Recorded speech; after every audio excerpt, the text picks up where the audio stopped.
Shalom Om.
Shalom, selamat pagi Bapak Ibu dimanapun kita berada hari ini. Saya percaya, kita semua percaya bahwa lawatan Tuhan nyata dalam hidup kita, amin. Haleluya, hari ini kita sama-sama merayakan kemenangan kita karena Tuhan sudah bangkit dan Dia mengalahkan maut. Hahaha, haleluya. Mari sama-sama sebelum kita akan mulai ibadah kita hari ini, Bapak Ibu bisa mempersiapkan hati, mempersiapkan hidup kita untuk kita bisa masuk dalam hadirat Tuhan. Sebelumnya, mari sama-sama kita akan berdoa. Terima kasih buat kebaikan Tuhan. Kami mengucap syukur Tuhan. Hari ini kami adalah umat berkemenangan karena kami punya Tuhan yang hari ini bangkit dan menebus dosa kami. Terima kasih Bapa di surga. Kami mengucap syukur. Kami menyerahkan ibadah kami di dalam tangan kuasa-Mu. Biar dimanapun kami berada, kami dilawat oleh Tuhan. Kami merasakan jamahan Tuhan dan kami dimenangkan. Terima kasih Tuhan, terpujilah nama-Mu di dalam nama Tuhan Yesus Kristus. Sama-sama yang siap memberkati Tuhan katakan amin. Bapak Ibu, kita akan mendengarkan pengumuman.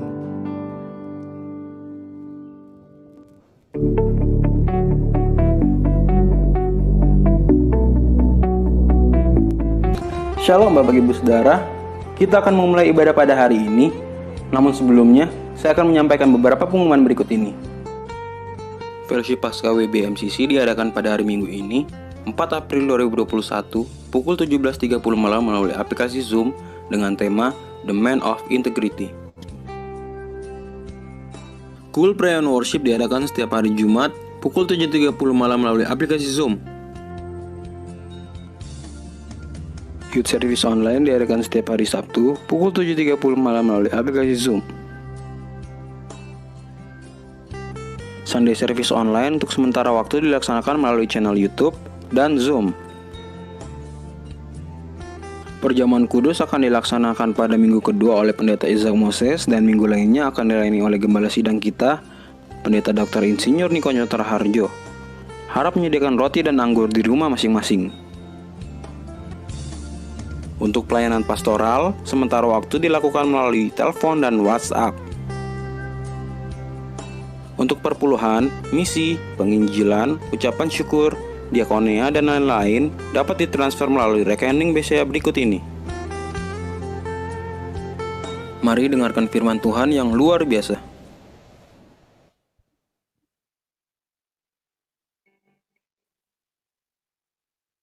Shalom Bapak Saudara, selamat hari Minggu. Bulan ini kita merayakan Jumat Agung dan Paskah, yaitu kematian dan kebangkitan Yesus. Oleh sebab itu, pada edisi Voice of Pentecost hari ini, kita akan membahas mengenai apakah kebangkitan Yesus hoax. Semua orang di atas muka bumi ini memiliki hari kelahiran dan hari kematian. Tetapi jika bicara mengenai hari kebangkitan, hanya Yesus yang mempunyai hari kebangkitan dan kehidupan kekal. Oleh sebab itu, inilah yang membedakan Yesus dengan tokoh agama lainnya. Hari-hari ini ada banyak sekali hoax yang beredar di sosial media. Tetapi tahukah saudara bahwa sejak pada zaman Yesus pun sudah ada hoax yang beredar mengenai kebangkitan Yesus. Jadi, apakah kebangkitan Yesus hoax atau fakta? Apa makna dari kebangkitan Yesus? Mari kita simak bersama. Kebangkitan Yesus adalah kekuatan utama iman Kristen. 1 Korintus 15 ayat 17 mengatakan, dan jika Kristus tidak dibangkitkan, maka sia-sialah kepercayaan kamu, dan kamu masih hidup dalam dosamu. Tanpa kebangkitan, kehidupan orang yang percaya kepada Yesus tidak mempunyai kuasa. Iblis berusaha untuk menyebarkan hoax. Sebab jika Yesus tidak bangkit, maka dia bukan Tuhan. Dan ia tidak bisa memberikan keselamatan kekal.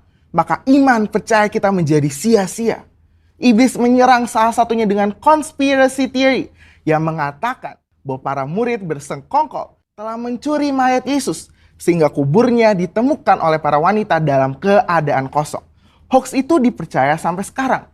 Sebagai saksi Kristus, kita harus bisa mempertahankan iman kita selain dengan pengalaman pribadi. Salah satunya ada dengan pembuktian secara fakta historis. 2 orang ahli apologetika Kristen telah menyelidiki berbagai fakta dan perdebatan tentang kebangkitan Yesus selama kurang lebih 30 tahun dan menyodorkan fakta-fakta yang dapat diterima dan diakui oleh para ahli sejarah, ateis, skeptik, dan bahkan rabi Yahudi. Nah, kita akan membahas hanya 5 fakta historis yang mereka temukan mengenai kebangkitan Yesus yang menyatakan bahwa isi dari teori konspirasi tersebut tidak benar. Fakta pertama adalah para wanita menjadi saksi hidup. Menurut tradisi Yahudi, wanita bukanlah saksi yang bisa dipercaya.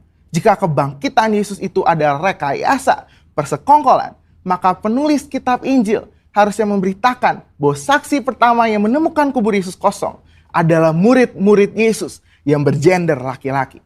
Markus menulis apa adanya, bahwa memang para wanita lah yang pertama kali menemukan kubur Yesus kosong. Fakta kedua adalah kubur Yesus dijaga ketat oleh para prajurit. Bagaimana mungkin prajurit Romawi yang menjaga kubur Yesus bisa terlelap tidur dan tidak melihat murid-murid mencuri jasad Yesus? Matius 27 ayat 62-66 menyatakan prajurit Romawi telah menjaga kubur Yesus ketat, bahkan kubur itu dimeterai. Fakta ketiga adalah imam-imam kepala justru merekayasa kebohongan. Untuk menutupi fakta bahwa Yesus bangkit, maka imam-imam kepala menyuruh para penjaga membuat cerita bahwa murid-murid Yesus telah mencuri jasad Yesus. Ini membuktikan bahwa imam-imam kepala tidak menyangkali bahwa kubur itu kosong karena Yesus bangkit. Fakta keempat adalah murid-murid Yesus sedang dalam kondisi ketakutan. Bagaimana mungkin murid-murid yang sedang dalam ketakutan dan hilang pengharapan namun berani mencuri jasad Yesus? Justru mereka sedang menanti-nantikan apakah betul yang dikatakan Yesus bahwa ia akan bangkit di hari ketiga. Faktanya adalah mereka semua menjadi pemberita kebangkitan Yesus dengan berani, yakin, dan mati sebagai martir. Mana mungkin ada orang yang rela mati untuk suatu rekayasa kebohongan. Fakta kelima adalah bertobatnya Saulus dari pembunuh umat Tuhan menjadi pelayan Tuhan. Perjumpaan Saulus dengan Yesus dalam perjalanan menuju Damaskus membuktikan Yesus hidup dan bangkit. Sehingga Saulus yang menganiaya dan membunuh orang Kristen bertobat menjadi Paulus yang rela memberitakan Injil. Sekalipun dianiaya, dipenjara, dan ditindas, akhirnya mati sebagai martir. Sebenarnya masih banyak lagi fakta mengenai kebangkitan. Namun hanya dengan 5 fakta yang kita bahas, sudah cukup mengkonfirmasi dan membuktikan bahwa Tuhan Yesus itu benar-benar bangkit. Justru teori konspirasi pencurian mayat Yesus oleh murid-murid itulah yang hoax. Jadi, fakta bahwa Yesus telah bangkit dari kematian membuktikan bahwa dia adalah Tuhan. Dan apa saja yang dikatakannya di dalam Alkitab adalah mutlak benar. Kuasa, kehidupan, dan kekekalan hanya ada di dalam dia. Dan ini memberikan pengharapan bahwa kita yang ikut mati di dalam Kristus akan dibangkitkan di dalam kebangkitannya. Sebab dia hidup ada hari esok yang penuh harapan. Dan kita pun memperoleh hidup yang kekal serta segala kelimpahannya. Saudara, untuk penjelasan lebih lengkapnya dari tim teologi kami, jangan lupa buka linknya ada di atas atau scan QR Code yang tersedia. Salam integritas, Tuhan Yesus memberkati. Yesus bangkit dan hari ini mari sama-sama Yesus bangkit dan hari ini sama beri sorak-sorai paling meriah buat Tuhan kita Bapak Ibu. Haleluya. Beri salam kanan kirimu, katakan Tuhan kita Allah yang luar biasa. Haleluya. Terima kasih Tuhan. Sama-sama buat Tuhan kita. Ku diberi kuasa dari Raja mulia, menaklukkan musuh di bawah kakiku. Ku pakai kuasa dari Raja mulia. Bila Allah ada bersamaku, siapa jadi lawanku? Sungguh besar Kau Tuhanku, Engkau perisai hidupku. Ku berdiri dengan iman dalam Yesus Tuhan. Kau yang memberi kemenangan, ku bersorak merayakan. Terpujilah Engkau Raja segala raja. Nyanyi sama-sama dengan imanmu, katakan ku diberi kuasa. Ku diberi kuasa dari Raja mulia, menaklukkan musuh di bawah kakiku. Ku pakai kuasa dari Raja mulia.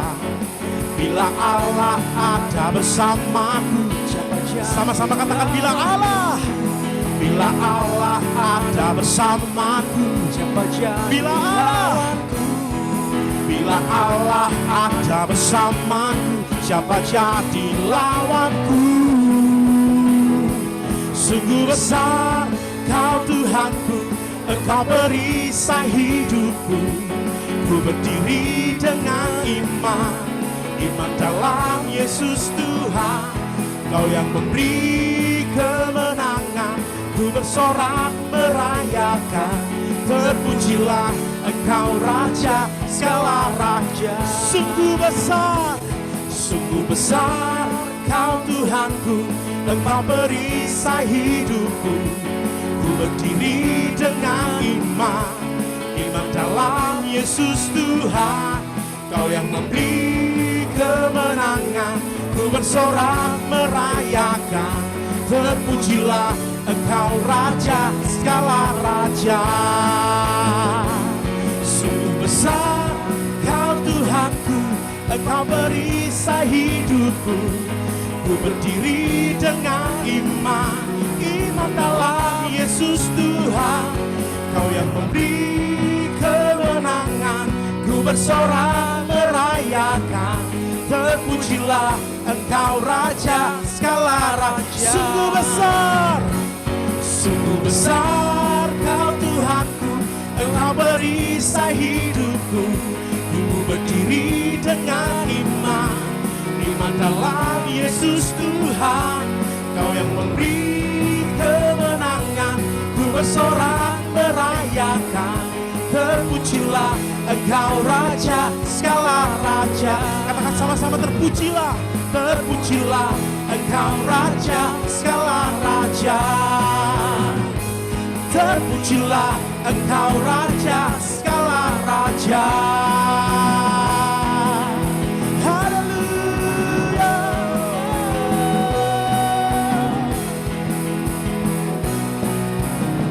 Sorak-sorai paling meriah dan dahsyat buat Raja kita, Yesus Kristus namanya. Haleluya. Haleluya. Terima kasih Tuhan. Terima kasih Tuhan.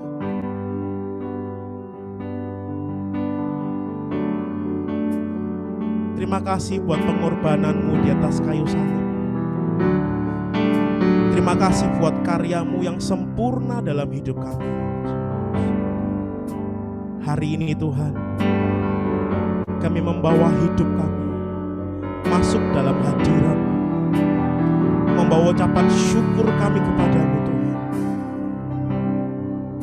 Saat ku masuk ke hadirat-Mu, bawa persembahan ke tempat kudus-Mu, pujian ku naikkan, sembahku berikan.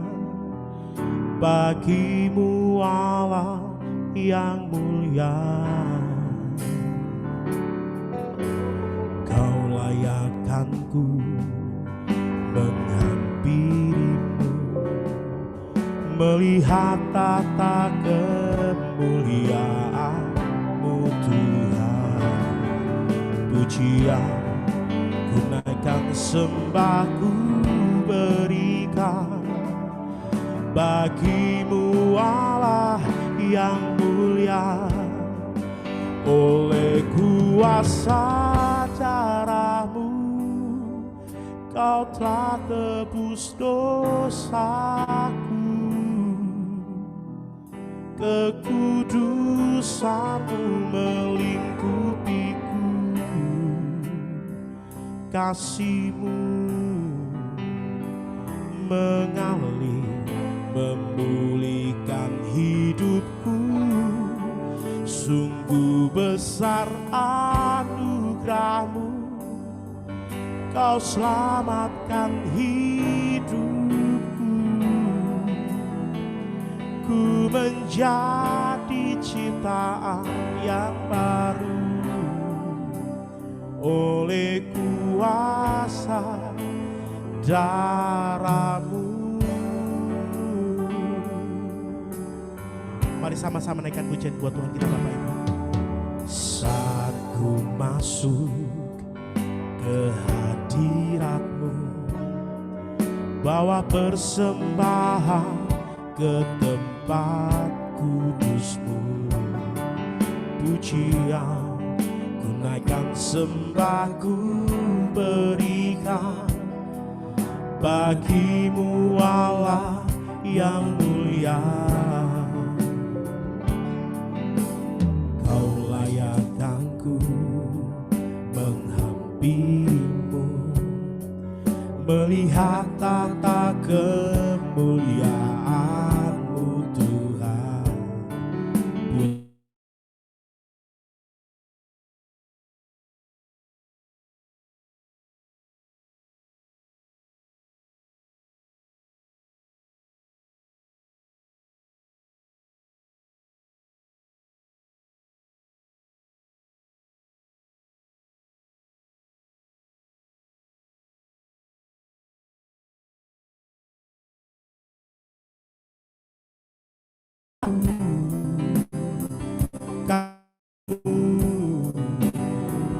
Mengalir memulihkan hidupku. Sungguh besar anugerah-Mu, Kau selamatkan hidupku. Ku menjadi ciptaan yang baru oleh kuasa darah-Mu. Oleh kuasa darah-Mu Kau telah tebus dosaku, kekudusan-Mu melingkupiku, kasih-Mu mengalir memulihkan hidupku. Sungguh besar anugerah-Mu, Kau selamatkan hidupku. Ku menjadi ciptaan yang baru oleh kuasa darah-Mu. Sama-sama buat Tuhan kita. Oleh kuasa darah-Mu Kau telah tebus dosaku, kekudusan-Mu melingkupiku, kasih-Mu mengalir memulihkan hidupku. Sungguh besar anugerah-Mu, Kau selamatkan hidupku. Ku menjadi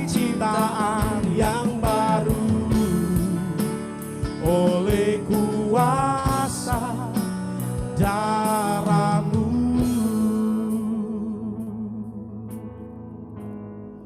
oleh kuasa darah-Mu, Kau telah tebus dosaku.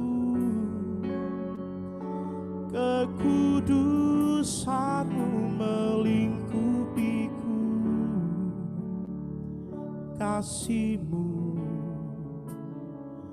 mengalir memulihkan hidupku. Sungguh besar anugerah-Mu, Kau selamatkan hidupku. Ku menjadi ciptaan yang baru oleh kuasa darah-Mu. Ku menjadi ciptaan yang baru oleh kuasa darah-Mu. Ku menjadi ciptaan yang baru oleh kuasa darah-Mu.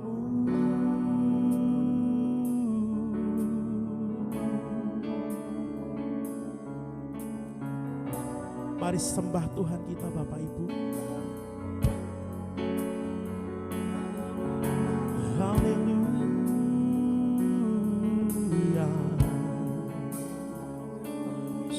haleluya.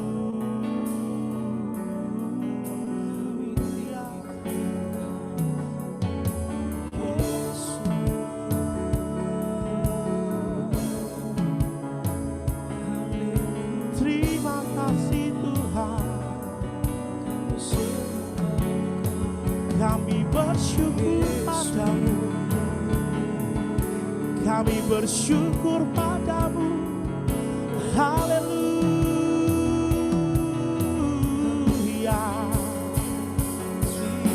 terima kasih.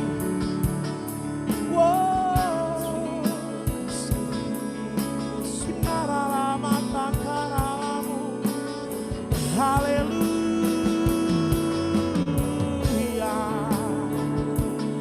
Mari sembah Tuhan. Kami mengucap syukur buat pengorbanan-Mu Tuhan. Terima kasih buat karya keselamatan. Terima kasih buat kasih-Mu dalam hidup kami. Haleluya. Kinaralamatang karalamu. Haleluya. Wow. Haleluya.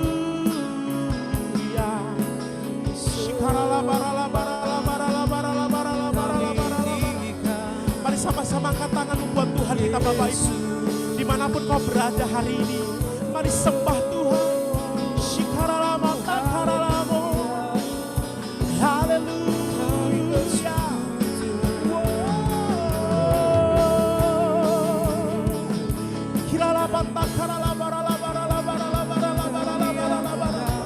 Hati kami dipenuhi dengan ucapan syukur Tuhan. Terima kasih Tuhan.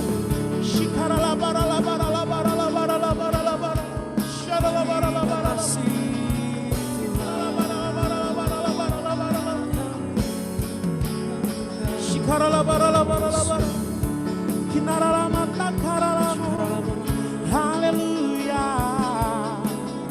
Kami sembah, kami puji, kami tinggikan.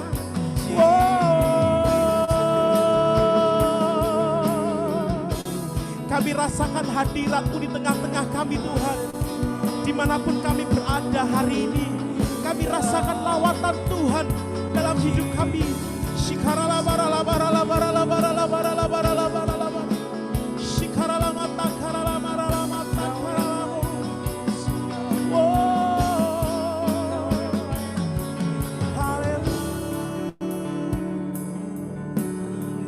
Haleluya.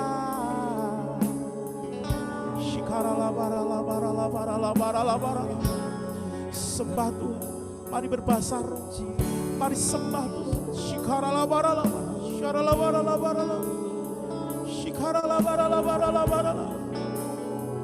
Tidak ada alasan untuk kami berdiam diri Tuhan. Kami mau sembah Tuhan hari ini. Kamu menaikkan pujian kami. Mulut kami terbuka menaikkan pujian yang baru kepada Raja di atas segala raja.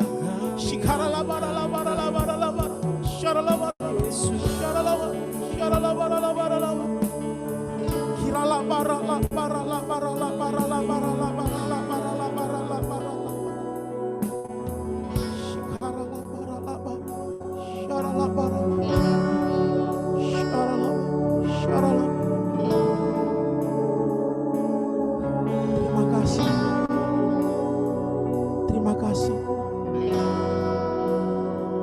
Dalam Kristus ku percaya ada kemuliaan di balik salibmu, dan aku nyatakan kenangan darimu, kekuatanku, harapanku dalam Kristus. Ku percaya ada kemuliaan di balik salibmu, dan aku nyatakan kenangan darimu, kekuatanku, harapanku dalam Kristus. Ku percaya ada kemuliaan di balik salibmu, dan aku nyatakan kenangan darimu, kekuatanku, pengharapanku, harap. Sama-sama katakan buat Tuhan. Dalam Kristus ku percaya. Terima kasih Tuhan. Ada kemuliaan di balik salibmu, dan aku nyatakan kenangan darimu, kekuatanku, harapanku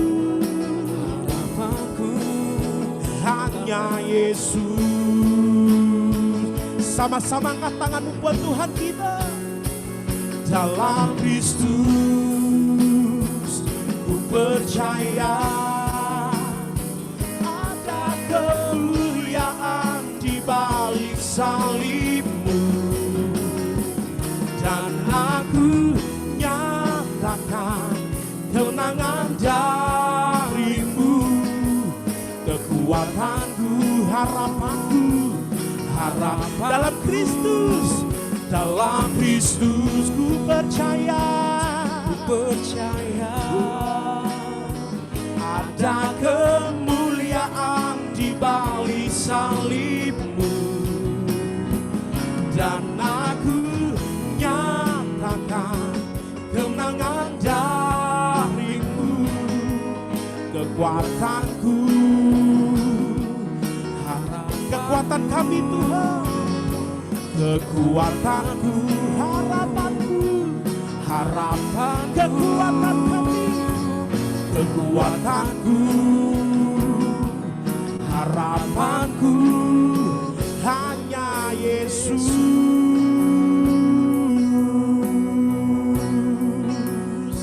Sorak-sorai paling dahsyat buat Tuhan kita. Haleluya, haleluya. Haleluya. Terima kasih Tuhan. Kami bersyukur buat kebaikan-Mu dalam hidup kami. Haleluya.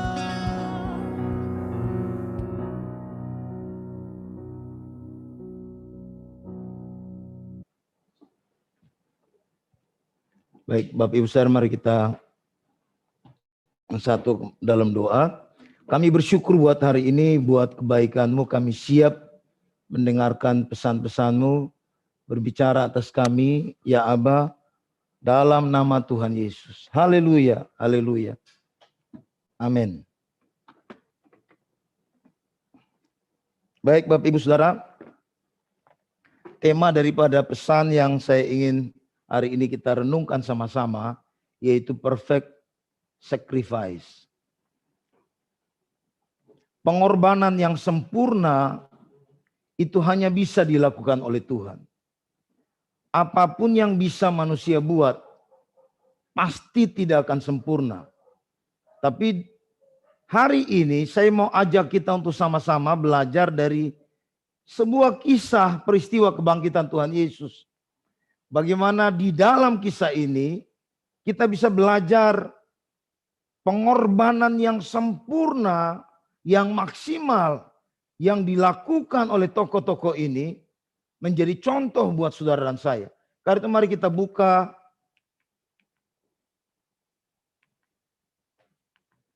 Markus pasal yang ke-16. Kita akan baca sama-sama ayat ini. Saya akan baca, setelah lewat hari Sabat, Maria Magdalena dan Maria ibu Yakobus serta Salome membeli rempah-rempah untuk pergi ke kubur dan meminyaki Yesus. Dan pagi-pagi, benar pada hari pertama minggu itu, setelah matahari terbit, pergilah mereka ke kubur. Mereka berkata seorang kepada yang lain, siapa yang akan menggulingkan batu itu untuk kita, bagi kita, dari pintu kubur?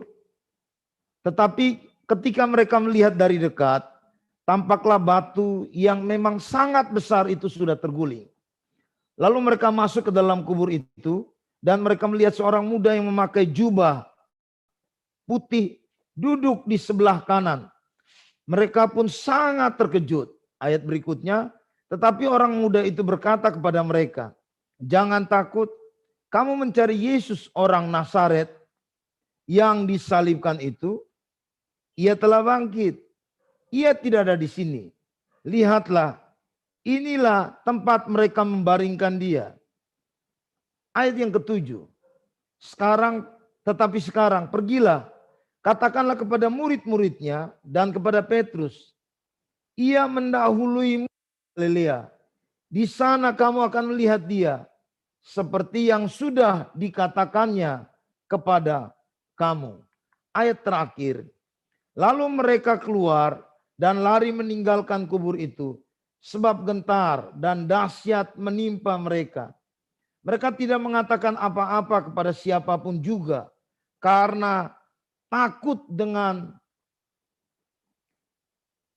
Dengan singkat mereka sampaikan semua pesan itu kepada Petrus dan teman-temannya. Sudah itu Yesus sendiri dengan perantaraan murid-muridnya memberitakan dari timur ke barat berita yang kudus dan tak terbinasakan tentang keselamatan yang kekal itu. Bapak Ibu Saudara, mari kita lihat sama-sama kisah ini. Dijelaskan bahwa setelah lewat hari Sabat, kalau kita hitung dalam Sabat Yahudi, Bapak Ibu Saudara, itu mulai jam 6 sore di hari Jumat itu, orang Israel masuk kepada hari Sabat. Jadi kalau bilang setelah lewat hari Sabat, satu hari kemudian berarti pas Sabtu malam, Maria Magdalena, Maria ibu Yakobus, serta Salome membeli rempah-rempah untuk pergi ke kubur untuk meminyaki Yesus. Nah, dari kisah ini Bapak Ibu Saudara, kita akan belajar sama-sama dua hal. Karena waktu terbatas, saya akan soroti yaitu bagaimana tiga perempuan ini. Mereka melakukan yang terbaik kepada Tuhan Yesus dan pesan kepada murid-murid, lebih khusus tokoh yang namanya Petrus. Nah, mari kita lihat siapa tiga orang ini. Dari catatan ayat ini kita kenal namanya Maria Magdalena. Saudara dan saya pasti tahu Alkitab menjelaskan dengan sangat tegas dalam Lukas pasal yang ke-8. Dia adalah perempuan yang dilepaskan dari 7 roh jahat. Kemudian ada Maria ibu Yakobus. Siapa dia, Bapak Ibu Saudara? Ada 2 pandangan teologi. Jadi ada kelompok yang berpandangan bahwa ini adalah istri Zebedeus, orang tua atau ibu kandung daripada Yakobus dan Yohanes yang adalah murid Tuhan Yesus. Tapi juga ada pendapat yang menjelaskan Yakobus yang dimaksud adalah saudaranya Tuhan Yesus. Nah, yang mana yang kita percaya tergantung aliran teologi. Jadi mereka yang beraliran yang percaya bahwa Maria itu perawan sampai mati, mereka percaya bahwa ini bukan yang dimaksud dengan Ibu Yesus. Lalu kemudian yang ketiga adalah Salome. Nah, dari 3 tokoh ini Bapak Ibu Saudara, semuanya adalah orang-orang yang datang dari Galilea. Ada yang menarik daripada 3 tokoh ini. Datang dari latar belakang dilepaskan dari roh jahat. Kemudian ini adalah ibu daripada murid-murid Tuhan Yesus. Kemudian ini Salome juga adalah orang yang dicatat di dalam Alkitab. 3-3. Yang pertama saya catat begini dalam Lukas 8 ayat yang pertama. Perempuan-perempuan ini adalah orang-orang yang melayani Yesus dengan harta mereka. Saudaraku yang terkasih dalam Tuhan, saya berdoa biar kita yang merayakan hari ini kebangkitan Tuhan Yesus adalah orang-orang yang punya hati seperti mereka. Kemanapun Yesus pergi, mereka ikut melayani. Dan Alkitab menjelaskan dengan harta mereka, mereka melayani Tuhan Yesus. Yang kedua catatannya, mereka ini adalah orang-orang yang setia.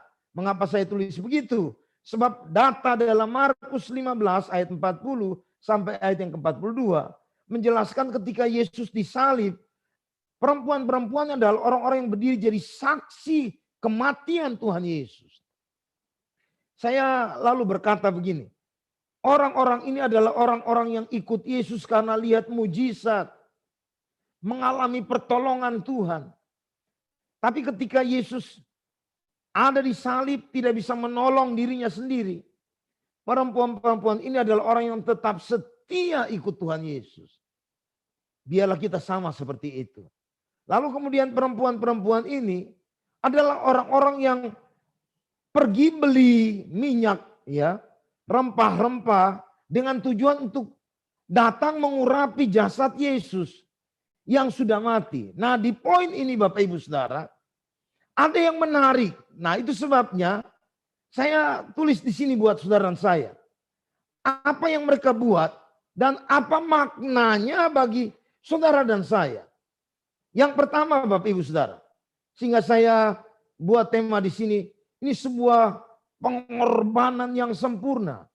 Bukankah ada tentara-tentara yang menjaga kubur Yesus? Artinya bahwa ada sebuah resiko yang besar yang mereka akan hadapi hanya untuk bawa sebuah persembahan kepada Tuhan.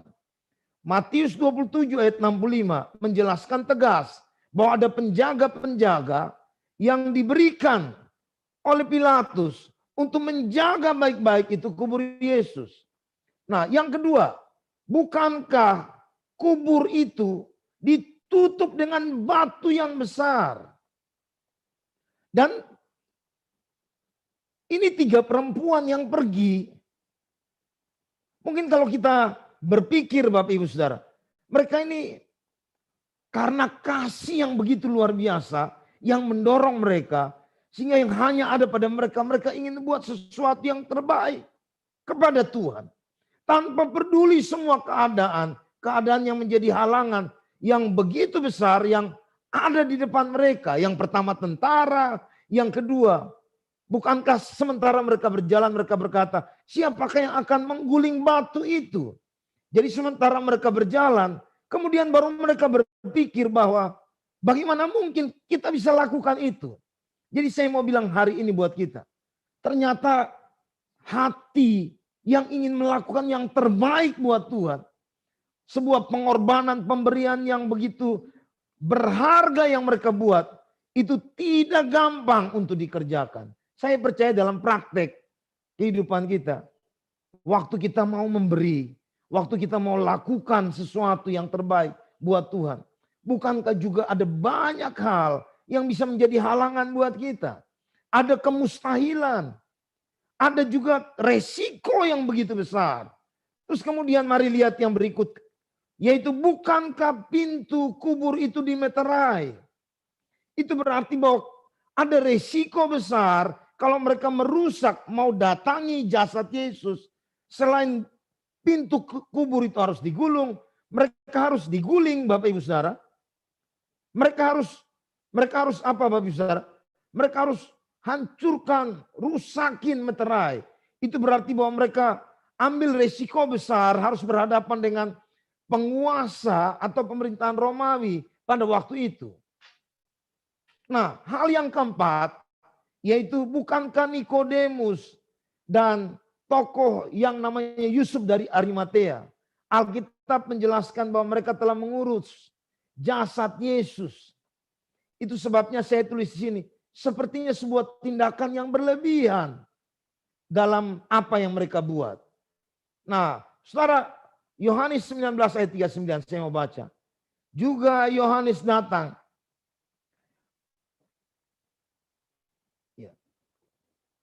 Dialah yang mula-mula datang pada waktu malam kepada Yesus membawa campuran minyak mur dengan minyak gaharu. Kira-kira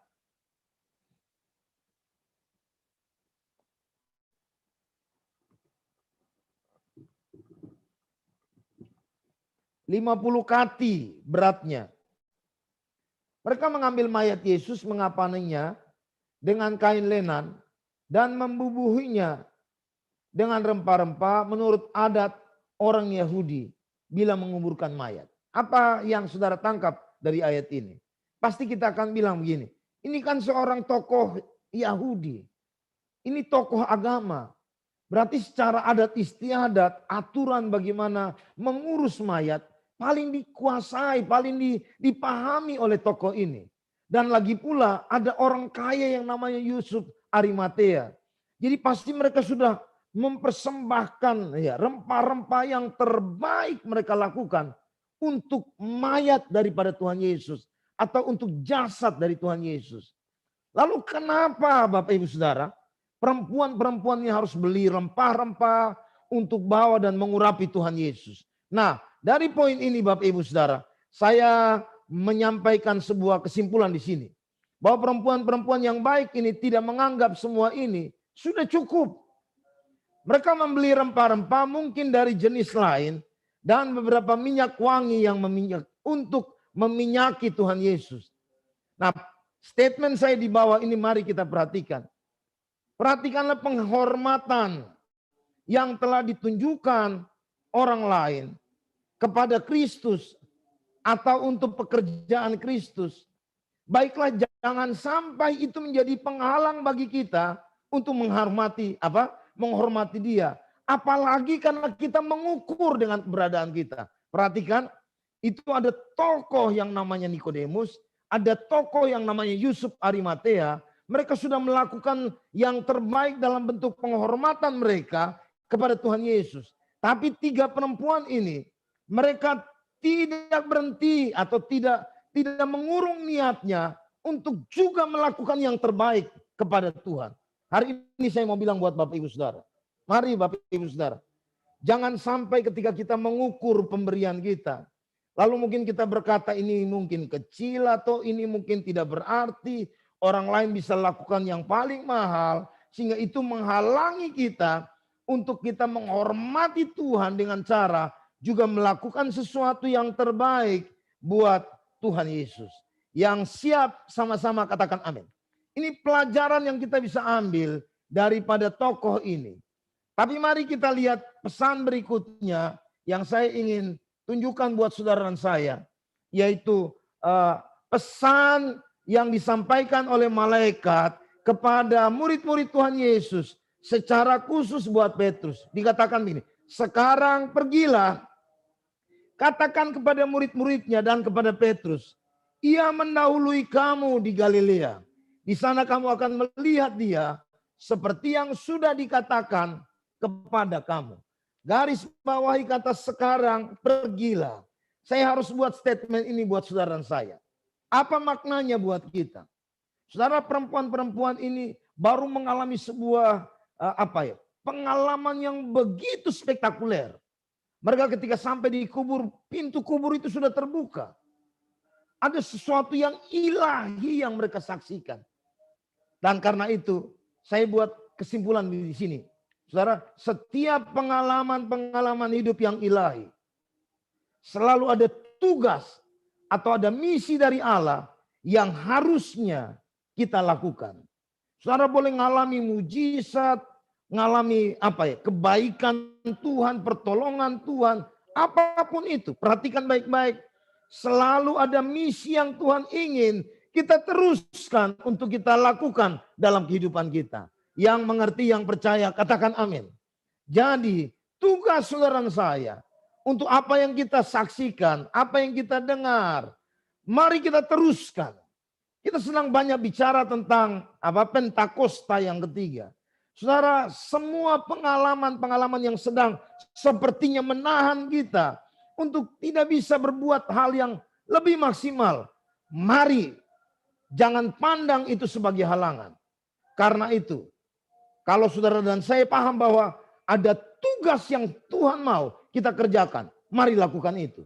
Saudara perhatikan di sini, jarak dari Yerusalem, titik merah ini Bapak Ibu Saudara, sampai naik ke atas, ini di danau atau di Galilea ini Bapak Ibu Saudara, itu 200 kilometer.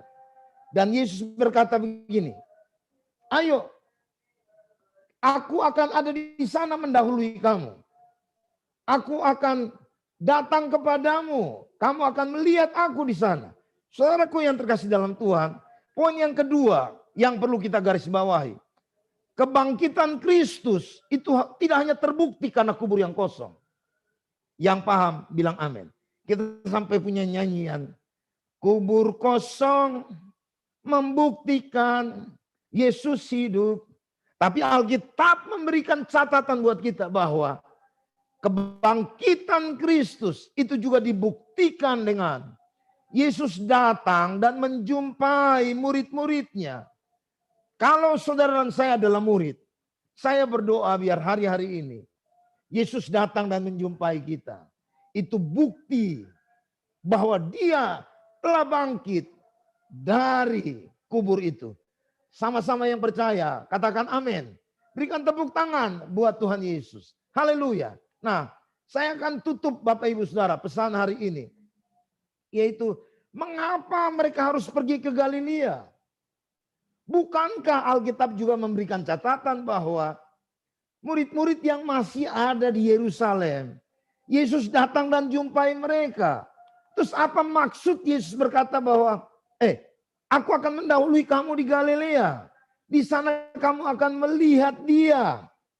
Apa maksud pernyataan daripada malaikat yang sekali lagi berkata bahwa ia mendahului kamu di Galilea. Di sana kamu akan melihat dia. Padahal dalam catatan-catatan Alkitab, bukankah murid-murid Tuhan Yesus itu mengalami perjumpaan dengan Tuhan Yesus, mereka masih sedang ada di Yerusalem. Nah, kalau begitu, apa maksudnya kalimat ini buat saudara dan saya? Kaitan dengan tema, ya, sacrifice, perfect sacrifice. Nah, saya mau ajak Bapak Ibu saudara dan saya untuk perhatikan apa saja yang pernah terjadi di Galilea. Galilea ini apa, Bapak Ibu saudara? Nah, kalau kita lihat tentang Galilea, saudara lihat peta yang ada di sebelah kanan ini. Ini Galilea ini daerah di bagian utara daripada Yerusalem. Daerah ini adalah daerah lintasan Bapak Ibu Saudara. Jadi Yerusalem itu di bagian selatan jauh daripada jalur internasional. Saudara lihat peta ini, pada masa itu, saudara, kalau kita bilang hilal atau bulan sabit, itu bagian kanan daripada peta Israel ini. Ada kekuatan dunia pada waktu itu yang namanya Babel. Lalu kemudian di sebelah kiri Ini terus garis putus-putus yang warna biru. Ini menuju ke Mesir, Bapak Ibu Saudara. Jadi ada dua kekuatan besar dunia yang memang menjepit tanah yang Tuhan berikan buat orang Israel ini. Sehingga orang kalau dari Babel mau ke Mesir akan melalui daerah Galilea. Orang dari daerah Eropa mau ke Arab, mereka pasti akan melintasi daerah ini. Sehingga daerah ini disebut sebagai daerah bangsa-bangsa. Daerah ini adalah tempat yang kalau kita baca Alkitab, kata Samaria, orang Samaria, ini tempat tinggalnya orang-orang Samaria. Siapa itu orang-orang Samaria? Orang-orang Yahudi yang kawin campur dengan bangsa-bangsa yang lain. Dan saudara, ini keadaan yang membuat mereka ini dianggap sebagai, atau tempat ini dianggap sebagai tempat yang gelap. Nah, itu sebabnya kita ketemu dalam Alkitab, Bapak Ibu Saudara. Matius 4 ayat yang ke-16 dibilang gini. Dari kegelapan, ya bangsa yang diam di dalam kegelapan akan melihat terang Tuhan. Itulah Galilea. Jadi Galilea ini tempat yang penting buat Tuhan. Mengapa? Karena itu bangsa-bangsa ada di sana. Itu lintasan bangsa-bangsa. Itu tempat tinggal bangsa-bangsa ada di sana. Nah, selain itu Bapak Ibu Saudara, Galilea, disitulah, di tempat itulah ketika Yesus berdoa, meminta kepada Bapa untuk memilih murid-murid. Di sanalah dia ketemu murid-murid. Itu sebabnya saya tulis dalam tulisan ini. Galilea adalah tempat panggilan di mana murid-murid melihat visi. Mereka melihat hari depan. Sehingga dalam catatan Alkitab di pasal yang keempat ayat 20. Saya sampai buat tulisan begini. Ini tempat cinta mula-mula mereka. Mereka berani meninggalkan jalan mereka, perahu mereka. Untuk ikut Tuhan Yesus ketika mereka mendengar. Yesus berkata, marilah ikutlah aku. Kamu akan kujadikan apa? Penjala manusia. Saudara, jadi Galilea itulah tempat di mana murid-murid mengalami panggilan Tuhan. Mereka melihat visi akan hari depan mereka. Tempat di mana mereka jatuh cinta kepada Tuhan Yesus.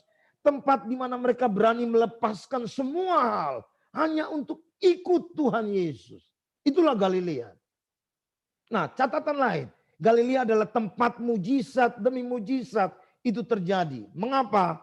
Karena 30% dari 40 mujizat yang Yesus buat selama dia ada di bumi ini. Itu dilakukan di sana.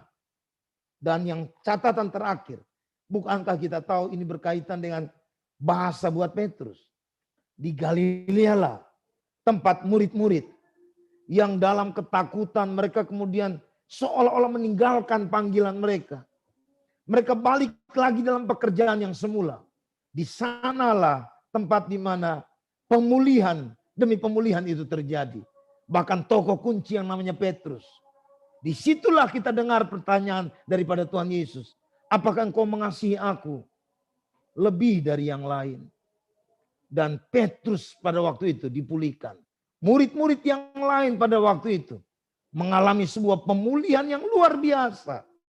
Itulah sebabnya sampai di poin ini saya harus katakan buat saudara saya. Pengorbanan yang sempurna yang kita bisa buat untuk Tuhan atau untuk pekerjaan Tuhan harus dibangun dari catatan yang pertama. Perhatikan, ada resiko dalam semua pengorbanan yang kita lakukan. Yang kedua, ada hal yang mustahil yang mungkin menjadi penghalang buat kita untuk melakukan yang terbaik, mempersembahkan yang terbaik buat Tuhan. Yang ketiga, ada halangan mungkin berkaitan dengan aturan-aturan pemerintahan sehingga itu menjadi alasan buat seseorang bisa tidak melakukan yang terbaik buat Tuhan. Atau bahkan yang keempat, kita mengukur apa yang kita bisa buat. Bandingkan dengan orang lain. Bahkan mungkin hadirlah bahasa, lu sok berlebihan. Tapi hari ini saya mau bilang buat Bapak Ibu Saudara. Catatan paling terakhir ini menolong kita untuk menjelaskan poin ini, yaitu apapun yang kita ingin lakukan, mari itu dilakukan dari kasih mula-mula terhadap Tuhan. Ingat, catatan pesan Tuhan buat jemaat yang ada di Efesus. Mereka sudah lakukan banyak hal, tapi Tuhan berkata begini, engkau telah meninggalkan, jatuh sangat dalam. Karena apa? Karena engkau telah meninggalkan kasih yang mula-mula. Kita mungkin pikir kita udah buat sesuatu yang benar, yang dikenal. Tapi kalau kita kehilangan kasih yang mula-mula, bukan didorong karena kasih yang mula-mula. Kita sedang melakukan sesuatu yang tidak ada artinya, tidak dikenan di hadapan Tuhan. Itu sebabnya saya tutup pesan hari ini. Marilah, mari cek hati kita.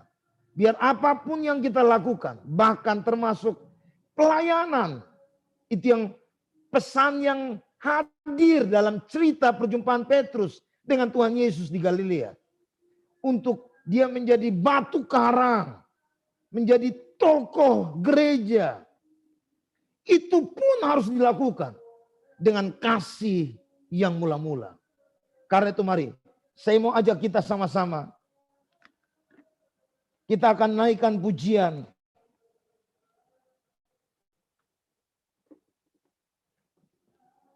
Saudara yang bisa berdiri, mari bangkit berdiri.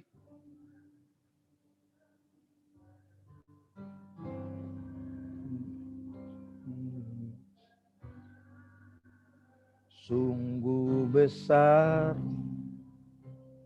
pengorbananmu bagiku, terlalu dalam untuk dimengerti, sungguh besar, sungguh indah yang kau pikirkan tentangku, tak terselami bagiku, sungguh indah, sungguh besar pengorbananmu bagiku, terlalu dalam untuk dimengerti, sungguh besar, sungguh indah yang kau pikirkan tentangku, tak terselami bagiku, sungguh indah, sungguh besar pengorbananmu bagiku, terlalu dalam untuk dimengerti, sungguh besar, sungguh indah yang kau pikirkan tentangku, tak terselami bagiku,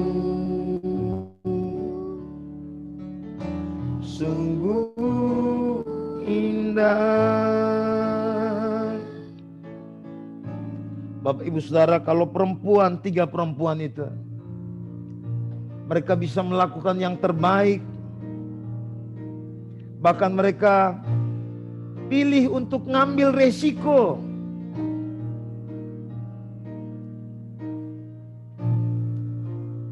Tadi pernyataan yang saya sampaikan, apa yang dibuat oleh Nikodemus, Yusuf dari Arimatea, dalam bentuk penghargaan, penghormatan kepada Kristus. itu tidak menjadi penghalang bagi 3 orang ini untuk juga mau melakukan yang terbaik buat Tuhan.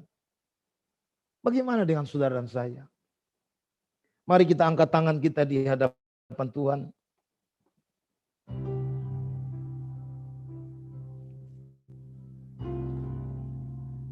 Mari katakan sekali lagi. Sungguh besar pengorbananmu bagiku, terlalu dalam untuk dimengerti. Sungguh besar, sungguh indah yang kau pikirkan tentangku, tak terselami bagiku. Sungguh indah, oh sungguh besar pengorbananmu bagiku, terlalu dalam untuk dimengerti. Sungguh besar, sungguh indah yang kau pikirkan tentangku, tak terselami bagiku. Sungguh indah, sungguh indah, sungguh indah.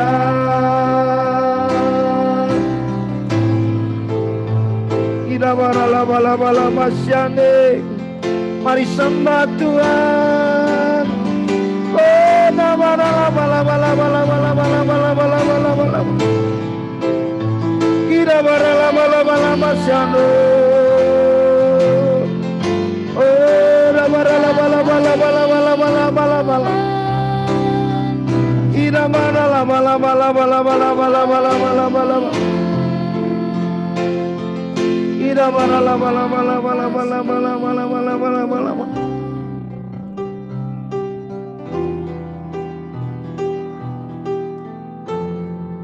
Mari angkat 2 tanganmu.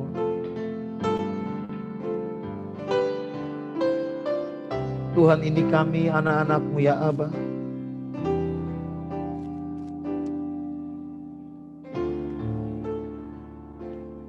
Bawa kami untuk melihat panggilan-Mu kembali dalam hidup kami. Bawa kami untuk melihat kasih yang mula-mula itu kembali dalam hidup kami, sehingga kami dapat mengukur apapun yang kami buat dalam hidup ini.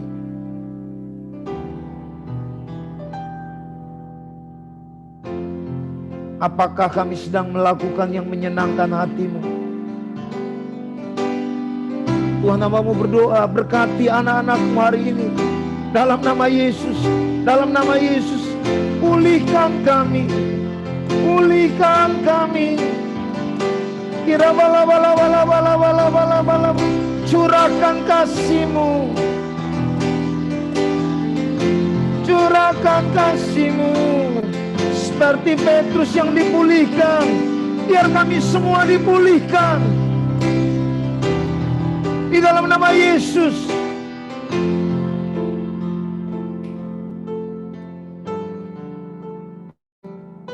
Dan biar pengalaman ini, cerita 3 perempuan ini, pesan buat Petrus dan murid-murid, menjadi dasar bagi kami untuk membangun yang terbaik dalam pelayanan kami kepadamu. Karena kalau yang besar-Mu yang telah selesai Engkau kerjakan dalam hidup kami. Tuhan, terima kasih. Berkati seluruh jemaat GBMCC, seluruh para pelayan-pelayan dalam nama Yesus. Hamba-Mu berdoa ya Abba. Tuhan pulihkan, Tuhan baharui. Tuhan bawa kami kembali untuk melihat siapa kami. Ketika Engkau memanggil kami, ketika kami melihat hari depan kami, visi-Mu bagi kami dalam nama Yesus. Dan hamba-Mu berdoa, berkati kami akan lakukan yang terbaik. Bahkan di masa Pentakosta yang ketiga ini, hari ini kami mau berkata semua pengalaman-pengalaman ilahi yang kami lihat, yang kami dengar, ada tugas yang harus kami teruskan. Karena itu dalam nama Yesus pakai semua kami untuk menjadi berkat. Untuk membawa orang-orang yang belum melihat Yesus. Mereka boleh mengalami Tuhan. Yang belum mendengar Kristus. Mereka boleh mendengar tentang Kristus. Dalam nama Yesus. Kami serahkan hidup di tangan Tuhan. Hamba-Mu juga berdoa secara khusus yang sedang bergumul dengan hal apapun. Kami mau singkirkan semua pengalaman itu ya Abba. Semua keadaan-keadaan pribadi. Dari belajar terhadap 3 perempuan ini. Kami mau lakukan yang terbaik kepada Tuhan. Terima kasih ya Tuhan, terima kasih. Segala puji, hormat, kemuliaan kami kembalikan hanya untuk Tuhan Yesus Kristus. Dalam nama Yesus. Haleluya, haleluya. Mari sama-sama katakan. Amin, amin, amin. Baik Bapak Ibu Saudara, kita akan dengarkan deklarasi Pentakosta dan Mazmur pasal 91. Silakan.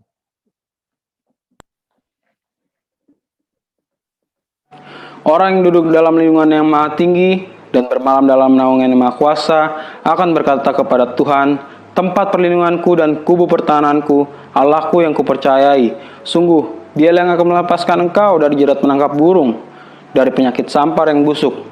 Dengan kepaknya ia akan menundungi engkau, di bawah sayapnya engkau akan berlindung, kesetiaannya ialah perisai dan pagar tembok. Engkau tak usah takut terhadap kedahsyatan malam, terhadap panah yang terbang di waktu siang, terhadap penyakit sampar yang berjalan di dalam gelap, terhadap penyakit menular yang mengamuk di waktu petang. Walau 1000 orang rebah di sisimu, dan 10.000 di sebelah kananmu, tetapi itu tidak akan menimpamu. Engkau hanya menontonnya dengan matamu sendiri, dan melihat pembalasan terhadap orang-orang fasik. Sebab Tuhan ialah tempat perlindunganmu, yang maha tinggi telah kau buat tempat perteduhanmu. Malapetaka tidak akan menimpa kamu, dan tulah tidak akan mendekat kepada kemahmu. Sebab malaikat-malaikatnya akan diperintahkannya kepadamu untuk menjaga engkau di segala jalanmu. Mereka akan menatang engkau di atas tangannya, supaya kakimu jangan terantuk kepada batu. Singa dan ular tedung akan kau langkahi, engkau akan menginjak anak singa dan ular naga. Sungguh hatinya melekat kepadaku, maka aku akan meluputkannya. Aku akan membentenginya sebab ia mengenal namaku. Bila ia berseru kepadaku, aku akan menjawab, dan aku akan menyertai dia dalam kesesakan. Aku akan meluputkannya dan memuliakannya. Dengan panjang umur akan kukenyangkan dia, dan akan kuperlihatkan kepadanya keselamatan daripadaku. Mari kita deklarasikan Pentakosta ketiga. 1. Pentakosta ketiga adalah pencurahan Roh Kudus yang dahsyat di zaman ini, melebihi yang terjadi di Azusa Street. 2. Pentakosta ketiga akan mengakibatkan penuaian jiwa yang terbesar dan yang terakhir sebelum Tuhan Yesus datang kembali. 3. Pentakosta ketiga akan membangkitkan generasi Yeremia, yaitu anak-anak muda yang dipenuhi Roh Kudus, cinta mati-matian kepada Tuhan Yesus, tidak kompromi terhadap dosa, dan akan bergerak untuk memenangkan jiwa. 4. Pentakosta ketiga lahir di Indonesia dan bergerak ke bangsa-bangsa. Gerakan ini dari timur ke barat dan akan kembali ke Yerusalem. 5. Pentakosta ketiga akan memberikan kuasa untuk menyelesaikan amanat agung, dan setelah itu Tuhan Yesus datang kembali.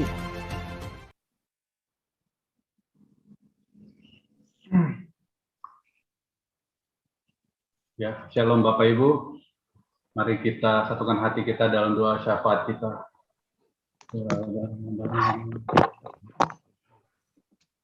Bapak, terima kasih Tuhan, bila hari ini Tuhan kami boleh merayakan hari Paskah Tuhan, untuk kami mengingat Tuhan, karya penebusan Engkau bagi kami Tuhan, karya keselamatan Tuhan yang Kau lakukan Tuhan, membuktikan kasih-Mu bagi kami, kebaikan-Mu bagi kami Tuhan. Terima kasih Tuhan, biar Tuhan, terus kami Tuhan, boleh Tuhan merasakan kehadiran Engkau dalam kehidupan kami juga Tuhan.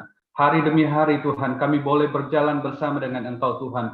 Karena kami tahu Tuhan, kami umat tebusan-Mu, kami adalah para pemenang Tuhan dalam setiap perkara Tuhan. Engkau memberkati Tuhan setiap kami para jemaat GBMCC Tuhan, dalam setiap kehidupan kami. Boleh bertumbuh di dalam iman kami terus Tuhan, lebih lagi akan Engkau Tuhan, mengasihi Engkau lebih Tuhan. Kami percaya Tuhan, apapun yang kami terima daripada Engkau Tuhan, biarlah Tuhan kami pakai Tuhan untuk hormat kemuliaan-Mu Tuhan. Dan kehidupan kami Tuhan, boleh menjadi berkat bagi banyak orang Tuhan.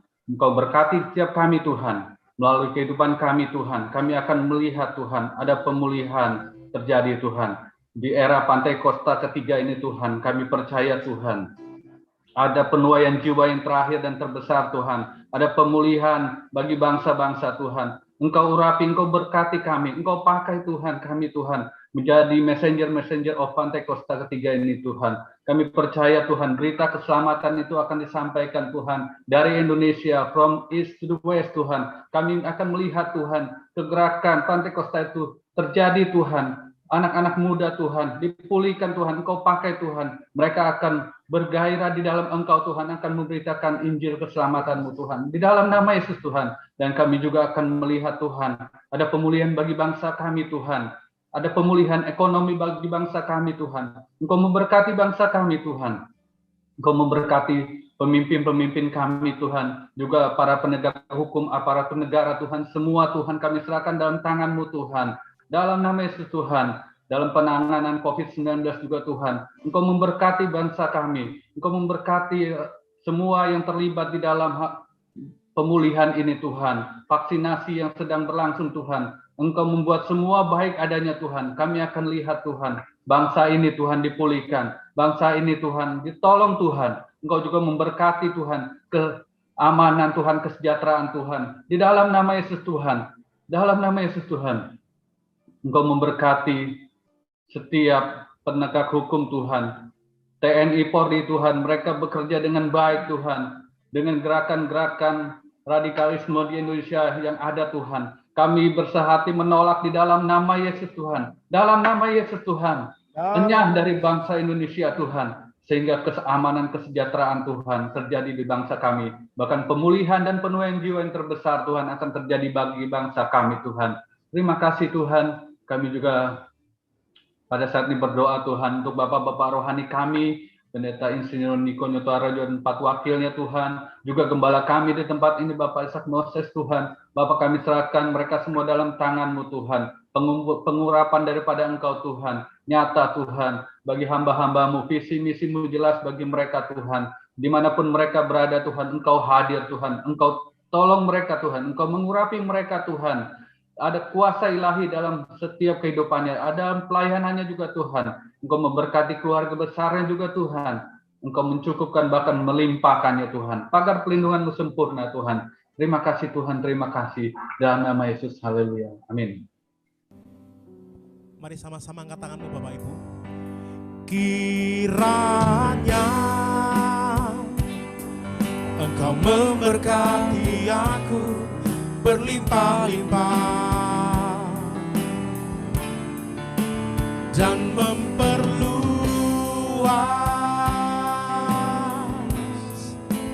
daerahku,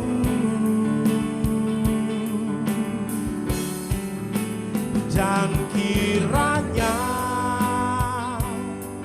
tangan-Mu menyertai aku dan melindungi aku daripada malapetaka, sehingga kesakitan tidak menimpa aku bersama-sama dengan imanmu katakan, kiranya Engkau memberkati berlimpah-limpah dan memperluas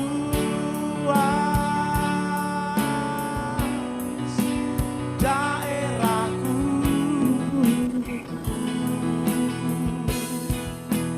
dan kiranya tanganmu menyertai aku dan melindungi aku daripada malapetaka, sehingga kesakitan tidak menimpa aku, sehingga kesakitan tidak menimpa aku, sehingga kesakitan tidak menimpa aku.